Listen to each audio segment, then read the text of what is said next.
National Broadcasting Company presents The Adventures of Sam Spade, Detective.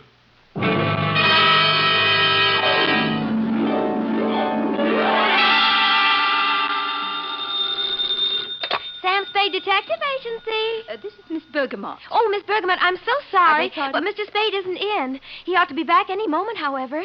That is, if you wish to employ him. This is his secretary, Miss Perrine. Well, as a matter of fact, Miss Perrine... Oh, he'll be available, I know. The matter he's attending to is purely routine. What he calls a humdrum number. Humdrum? Well, it's a private detective version of babysitting. You see, all Mr. Spade had to do was sit on a chair for 24 hours. And that's why I say he'll be back any minute. His last words to me were, take anything. So if you desire Miss services... Perrine, I do not desire Mr. Spade's services. As a matter of fact, he's using mine. What? I'm his nurse at the Harbor Emergency Hospital. Nurse, another shot. Please, this time, bourbon. You must lie quietly, Mr. Spade. He's coming along quite nicely. The bullet didn't enter the cranium at all. Bullet? Cranium? Both. Mr. Spade wants to... But I Now, Mr. refuse, Spade, you nurse. I refuse. But, Miss Nightingale, I am. F.F. Wonder Girl. Sam. Ah. Oh, Sam. Dry those big brown eyes, Cherub. Fluff up the sofa and spread out some lap for me to lay my poor bullet-ridden head on. In practically no time at all, I'll be staggering in to gasp out a humdrum report on the Kimberly cross caper.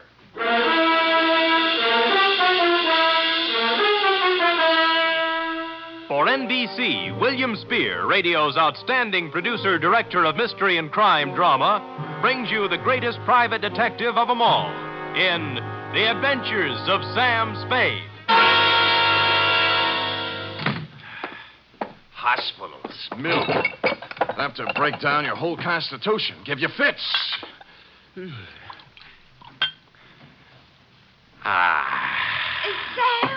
Who else? Oh, Sam. You look like the drummer man in the Spirit of 76. Nothing. As you know, Angel, no profession is without its hazards, least of all this tawdry one of ours. Now, sit down now. Oh, yes, Sam. Now, may I put my poor wounded head in your lap? Oh. Comfy? Mm-hmm. Oh, poor Sam. Oh, they're stupid, too, honey. Let's see now. Hey, new feeling. I do, huh?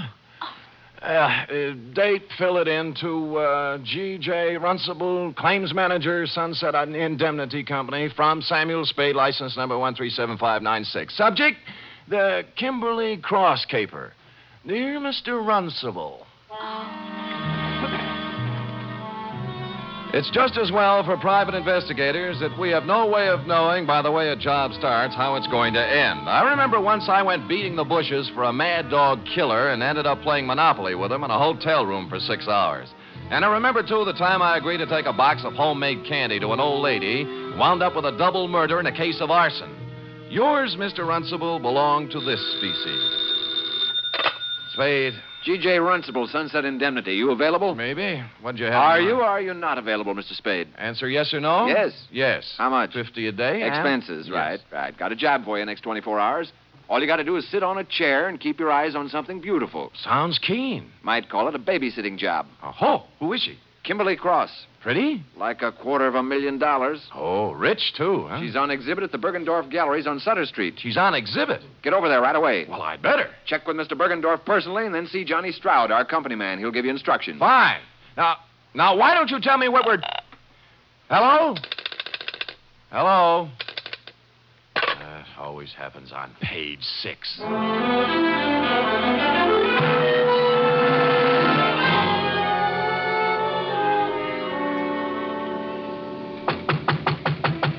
Mr. Bergendorf! Mr. Bergendorf, you! Sorry, sir. The exhibit officially does not until 9 a.m. begin. As you see... It's 8:45. I won't charge you, Mr. Bergendorf. I won't charge you. You can bring out the baby any time now. Mr. Runcible of the Sunset Indemnity sent me. Here, my credentials. Mr. Spade, you are? Mr. Spade, I am, yes. Now, what's with this Kimberly Cross? To a single-horse gallery such as mine comes such an honor only once. Yes. Today only Bergendorf's is with Tiffany's in the same class. Mm-hmm. Here. Here. Huh?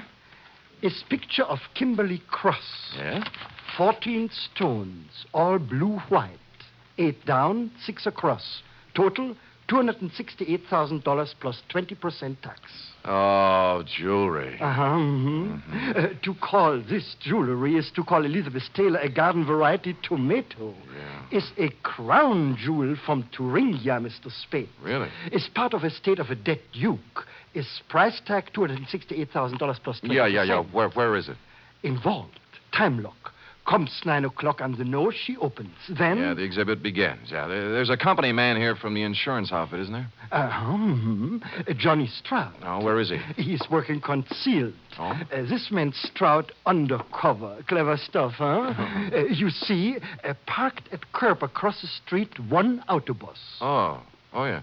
Department of Public Health, City and County of San Francisco. What, Anti-tuberculosis campaign. Pardon? Is giving to public for free gratis 1 X-ray per citizen for chest cavity. Oh, chest X-ray. Handily parking opposite the Bergendorf Gallery so inside Mr. Stroud can take for himself a plant. Get it? Clever. The free gratis autobus for chest X-rays was a square-end job, complete with reception compartment, X-ray machine, and attendant. The latter a sincere type with horn-rimmed glasses and white-starched blouse. I use the word sincere advisedly, since he was at the moment doing a selling job on Johnny Stroud. You know what I always say, Stroud? What do you always say, George? You never can tell about a cough. You never know. Yeah, you see right there. I got a cold. Maybe. 8 to 5, it's only a cold. But 5 to 8, oh, let me take a picture now. No charge, no pain. No dice. Go away. Oh, Spade? Yeah. Good. Come on in. The boss said he was sending you up. Plenty of room back here. You realize you're standing right in front of my X-ray machine? We'll move when you get a customer. Customers, Sorry. yes. Where are they? Where are those chests? If people only knew that 8 to 5, it may be a cold. Then Did again, you never Runcible know brief things, you on huh? this, Spade? Yeah, it was brief, all right. How do you make it?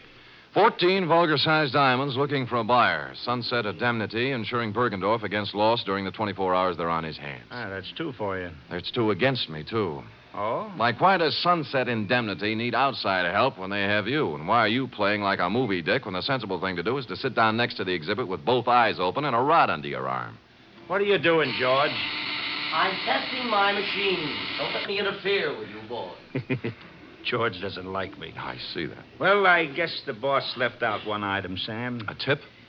Yeah. Last night, some schmo called him around midnight and got him out of bed. Oh? Runcible's a pessimist, you know. When Sunset Indemnity's on the line for $250,000, he tends to get jumpy. Who had the tip? Anonymous. They all are. Right from the oat bin, the guy says.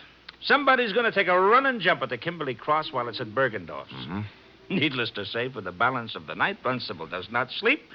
So today we got reinforcements. Georgie? Yes? I'm going to leave you now, George, to take my post across the street while Mr. Spade... Hey, wait a minute, Johnny.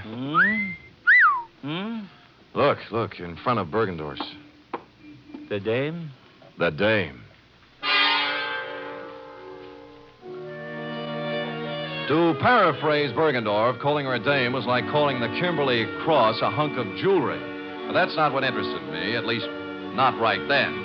She was walking back and forth in front of Bergendorf's like a kid at the dentist door trying to get up the nerve to push the button. Quoting from my notes, it says 9:02 a.m., girl, 5'2", blonde, early 20s, gray tweed suit, spent a few indecisive minutes in front of Bergendorf's, finally went in. She came out almost immediately, started west on Sutter, then evidently saw a patrol officer approaching on same side of street, hurriedly crossed toward our post in Public Health Department Mobile Unit number 2 and entered. Hello. Well, good morning.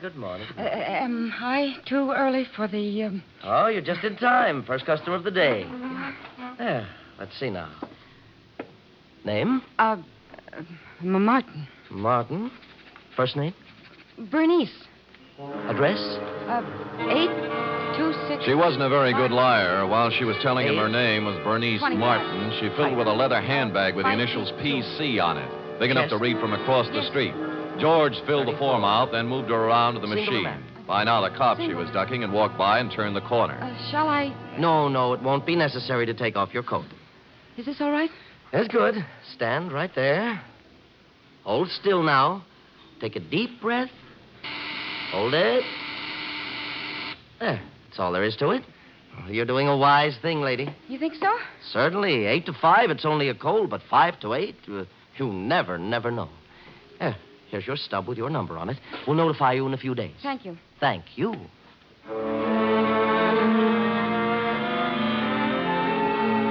Whereupon Miss P.C. hustled down to the corner and into a drugstore. 5 minutes later, she still hadn't come out. Stroud was beginning to champ at the bit. So what, Sam? So she's worried. She's ducking cops. She's using a phony name. Or her girlfriend's handbag. Look, I'm going. Hey, wait a minute. I'm sure I've seen her somewhere before. Where? I don't know, but I think it was around headquarters. Now who's playing movie, Dick? Look, it's 10 after 9. I'll go over and settle down next to the Vulgar Diamonds, and you make yourself comfy with Georgie. If I get busy, out you go, Keep pal. your eyes on the customers going in and out. There's a good loud burglar alarm over the door there. You can hear it the block away. You see what I mean? It's good and loud. Holy cow.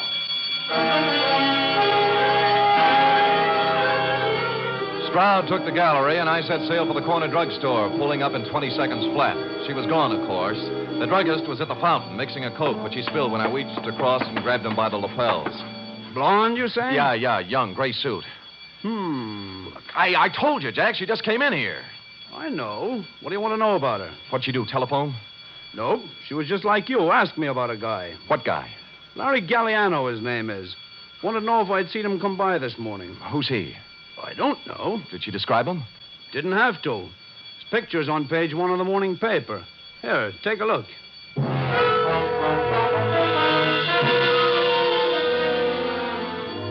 It was no time to dawdle, but I gave it 10 seconds. Larry Galliano, a one-time gas station stick-up artist, had just been released from Quentin after doing 5 years. On the way across the street to Bergendorf's, it came back to me where I'd seen her, standing outside the courtroom, crying when they sentenced him 5 years ago. Over here, Sam. Yeah. Oh, no. Bergendorf, huh? Yeah, shot from behind. The stones, needless to say. Sure. Maybe you were right about that day. No, she didn't have time. Someone was hiding in here waiting for Bergendorf's to open up this morning. How'd you get out? Well, there must be a back door in this joint. I'll check it. The phone's on the desk. Wake up Lieutenant Dendy, huh? Right. How he'll love it, too. 2 of us holding hands across the street while... Stroud! Johnny Stroud! Look, it's me, Bergendorf, Sam Spade. Stroud! He's checking the back door. Who did it? Oh, double-crossed me. Wanted it all. Who? Who you talking about?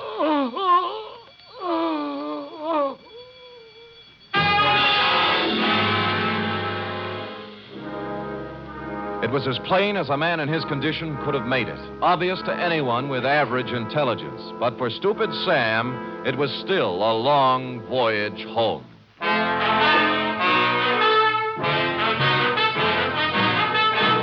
You are listening to the weekly adventure of radio's most famous detective, Sam Spade.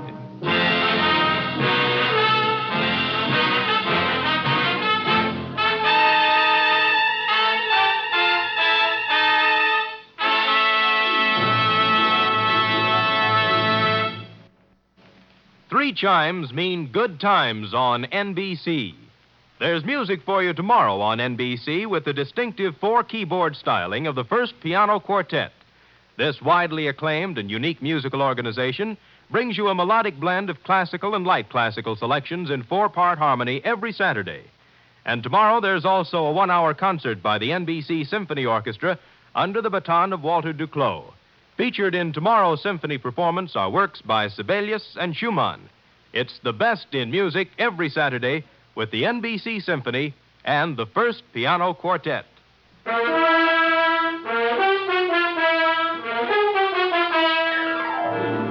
And now back to the Kimberly Cross caper, tonight's adventure with Sam Spade.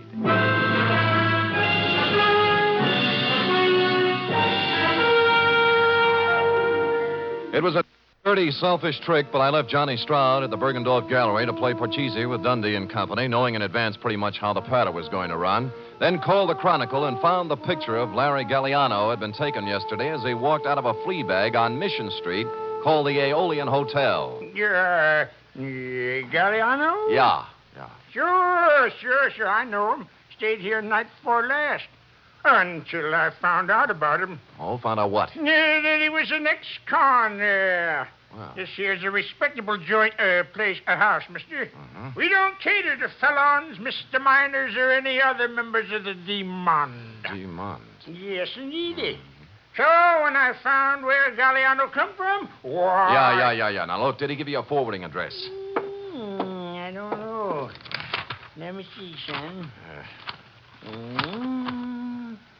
Yes. Oh, yeah. Christopher Apartments on Jones. Say, you're in luck, young man. Yeah, my girlfriend's a landlady over there. Now, looky here. Don't you sweet talk her now.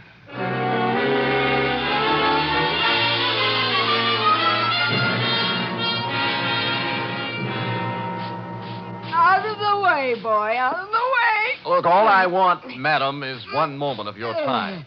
I already told you, boy, I don't know no Galliano. Yeah. Never heard of him. Pull up, so I don't want to hear from him. Yeah, well, wait a minute now. Will you just take a look at... one side, boy, one side. I'm I got sorry. 4 more flights of stairs to sweep. I ain't no time for Well, anything. Mrs. Landlady, I'm afraid you've lost out.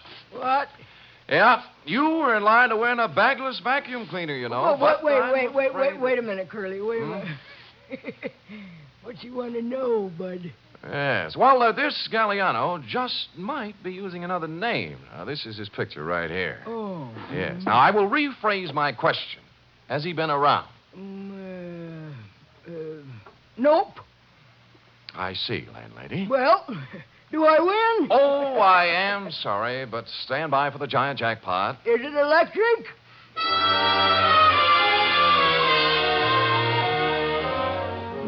I patted her cheek, made a detour around her, and left, figuring to check with the parole board.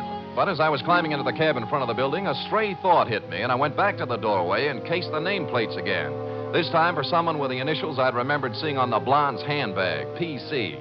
I did better. Patricia Conroy was living in apartment 402. I buzzed 4 times, then tried the door. It was open. I gave the living room and bedroom a fast toss, moved on to the kitchen, and cased a hamper full of laundry on the back porch. Result, nil. I'd about decided I was in the wrong apartment when I noticed something that changed my mind. A crumpled up envelope in a wastepaper basket in the living room with today's date on it, marked Western Airlines, Flight 6 to Los Angeles, passenger L.P. Galliano. I had the phone in one hand and a finger on the dial when... Put it down. Huh? Oh. Are you going to put the phone down, or do I have to shoot? You mean there's no third choice? Put it down. Sure. Now what? Sit down. You'll be here for a while. Oh? His plane lands at Burbank in a half hour. If you have any dates between now and 4:30, forget them. Mm-hmm. Mind if I smoke? Go ahead. Oh. You know, this is pretty heavy-handed stuff for Naj, you know. I've grown up a lot in the last 2 days. Not enough, honey, or if you wouldn't be stooging for Galliano. He can't run away from this kind of a rap, you know. 48 hours. Hmm? That's how long Larry's been out of the pen. Well, he didn't waste any time getting back in stride. Look, what's your name? Spade. Spade, what if I told you Larry Galliano had nothing to do with it? I might give you quite an argument. And I don't feel like arguing, Mm-hmm. so I'll just tell you. Good. Someone offered him the job at Bergendorf's the day he got out. Larry thought it was legitimate until he heard a couple of things by accident. Like what? Like getting hired to play fall guy in a phony robbery. You mean Bergendorf was in? Sure, till this morning. Uh-huh. They figured Larry'd be a handy guy to have hanging around with his big, fat prison record when the diamonds disappeared. That's what he told me, and I believe him. I love him. Whether or not you believe or love me or him, I do not care. I also do not care what kind of a rap you pin on me when this is all over. All I want is time, enough to do a couple of errands. Now, hoist it out of that chair and put it down in the closet there. You hear what I said? Yes, ma'am.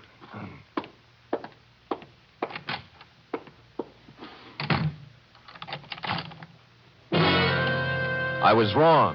She was no ingenue. Happily, the closet had a light in it, so I settled down on a hat box and read some old copies of Mademoiselle until 5:30 when I heard the door close. What with soundproof outside walls, no window, a double slab door with a lock she thoughtfully filled with gum, it was almost 7 when I got back to my office. The next move, of course, was to call Lieutenant Dunne and wise up the Los Angeles police on Galliano. I picked up the phone and put it down 4 times. There was no use kidding myself. The yarn she told was pretty wild, but there was something about the way she told it. And I believed her. Mr. Spade. In here. Mr. Spade. Yeah. You remember me this morning? Oh, George, yeah. the technician from the X-ray mobile unit? Yeah, George, what's on your mind? The funny thing, that girl, 34 chest, you remember the blonde? Oh, yeah, I remember her very well, George. What about the blonde? Well, I tried to call her. Operator says there's no such number, and the company has no record of a Bernice. She was using a phony moniker, George. Her name's Patricia Conroy. Oh, now why would she do that? Well, a girl's got to be careful, you know. She does, for sure. How come? How come? I kind of took an interest in her case, you know. I rushed the pictures through as soon as we closed up tonight. She's an incipient case. Oh? Yes. I wanted to wise her up right away. You see, here. Oh. This is... No, this one's Johnny Stroud. I took it when he wasn't looking. Told him I was testing. He was right at that. Nothing wrong with him. But I always say you never... Yeah. How about the girl? How about the girl? Cold. Oh, yes. Yes. Here now, look. You see this shadowy part here? Yeah? Hey, wait a minute. I wasn't looking at the shadow part. I was looking at something at the left side of the picture, right where the inside coat pocket would be. The clear black outline of the Kimberly cross. You mean she had the thing? Yeah. Give me the phone. Well, I thought it was one of those clip gimmicks the girls wear on the phone. Oh. Spade? Johnny Stroud. Look, I got news for you. I got news for you, too. I spotted that blonde again. Where? In a bar on Kearney Street. Talking to guess who? You mean Galliano? Who's he? Never mind.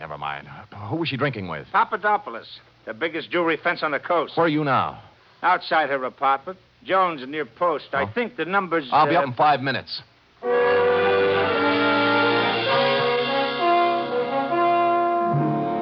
Look, like I told you, Spade, I don't want to argue. She says she doesn't want to argue, Sam.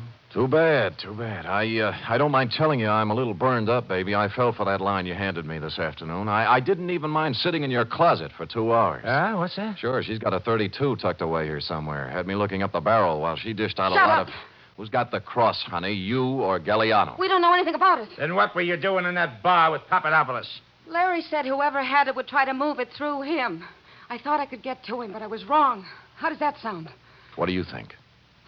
Look, I walked into Bergendorf's this morning. Why'd you run out? The vault was open. Furniture was overturned, and Bergendorf didn't answer when I called. I figured it was a setup for Larry to check in, and he was on his way, so... It does sound phony, doesn't it? It sure does, honey. I ought to lie, I guess. I could make up a better story than this. Oh, you're doing great. Why'd Larry blow Tom? You need a diagram? He was scared. What chance is the next convict when it's his story against someone else's? What did you do with the 32? In the drawer. Over there. Now, here's the big question, honey. I can't tell you anything else. Where are the diamonds? How do I know? How do I know? Look, you're a real modest girl, Patricia. As a liar, you're sensational. I'm not lying. Oh, believe me. You had the Kimberly cross in your inside coat pocket when you came into the wagon this morning. What are you talking about? I'll get it. The X-ray, baby. Take a look. You asked for a diagram. There it is. In your inside left pocket. Oh, wait a minute. Hello? Mr. Spade?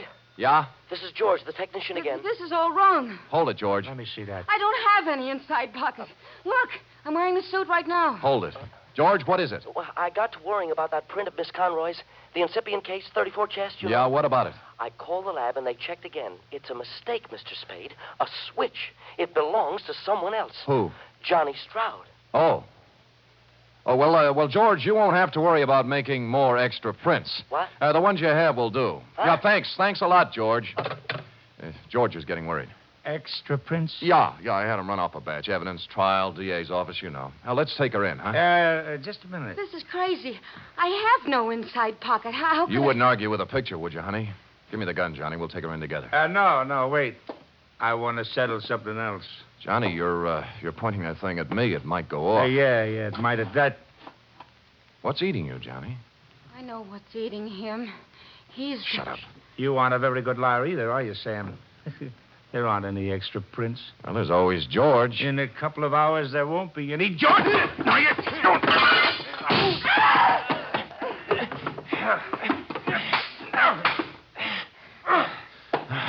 Okay, Johnny, on your feet. Let me go, Sam. Let me go. We can work out a deal. Shut up. Sam, your head. You're shot. Here, take the gun. Call Dundee. Get it? Dundee. Homicide.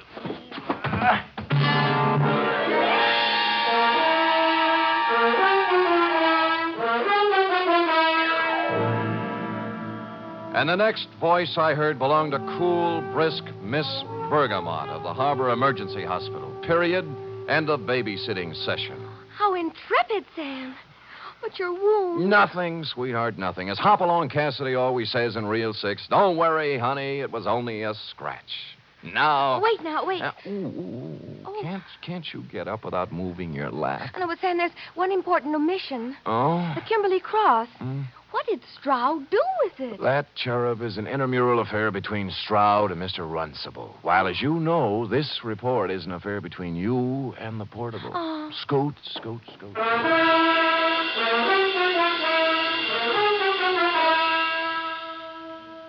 3 chimes mean good times on NBC. There's music and mystery for you tomorrow evening. For music, it's your hit parade, bringing you the top tunes in the land with Eileen Wilson, Snooky Lanson, and Raymond Scott's orchestra. For mystery, it's The Man Called X, starring Herbert Marshall as an intrepid adventurer in international intrigue who travels wherever there is mystery, danger, and romance.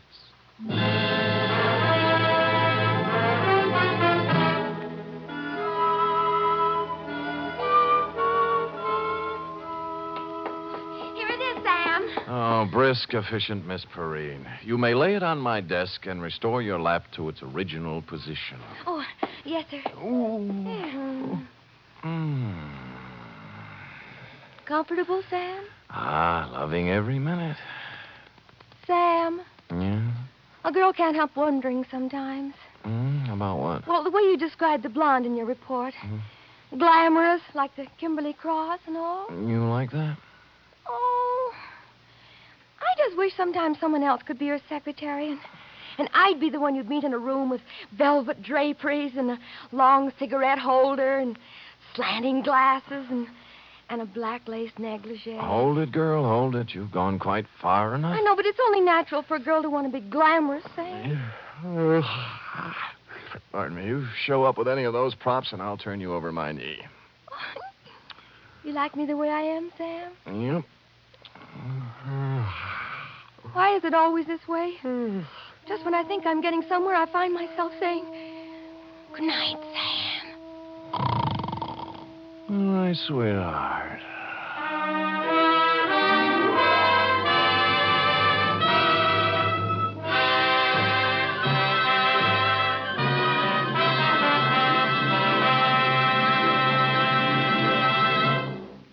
The Adventures of Sam Spade are produced, edited, and directed by William Spier. Sam Spade was played by Stephen Dunne. Lurene Tuttle is Effie. Also in the cast were Wally Mayer, Fritz Feld, Georgia Ellis, Sidney Miller, Olin Soule, Alice Wellman, and John Monahan. Script for tonight's adventure by Harold Swanton. Musical scoring by Lud Gluskin, conducted by Robert Armbruster.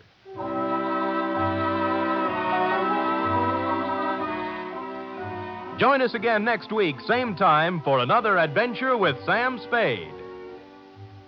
Don't underestimate the danger of tuberculosis. Although great strides have been taken toward stamping out the disease, it still remains a menace.